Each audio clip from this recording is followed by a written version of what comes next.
আগেকার দিনের কাজের মাসি ভার্সেস এখনকার দিনের কাজের মাসি। আগেকার দিনে বৌদি, আমার সব ঘরগুলো ঝাড় দেওয়া হয়ে গেছে, এবার আমি বাড়ি যাই। ঠিক আছে, যা। বলছি বৌদি, এ মাসের মাইনেটা যদি একটু আগাম দিয়ে দিতে তাহলে একটু ভালো হতো। কেন? পুজোতে সব লাতি নাতনিগুলো আসবে তো ওদেরকে কিছু জামা কাপড় দিতে হবে।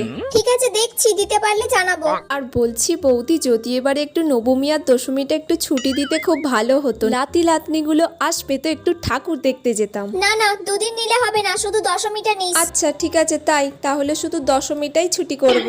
এখনকার দিনে শোনো বৌদি, আজকে মহালয়া হয়ে গেল, আজকের পর থেকে আমি আর কাজে আসতে পারবো নি বলে দিলুম, ঠিক আছে? লাতি নাতনি আসবে, ওদের সাথে আমাকে ঠাকুর দেখতে হবে। আর বোনাসটা আমাকে দিয়ে দিও। আমি যখন বিকালে কাজে আসবো আজকে, তখনই আমাকে বোনাসটা দিয়ে দিও। আমি তো মাসে 4,000 টাকা নেই, তাহলে আমার 2,000 টাকা বোনাস লাগবে। ঠিক আছে। সেই একাদশী অবধি আসবো না তাহলে, কারণ দশমীতে আবার বিসর্জন আছে, একটু লাচতে হবে তো।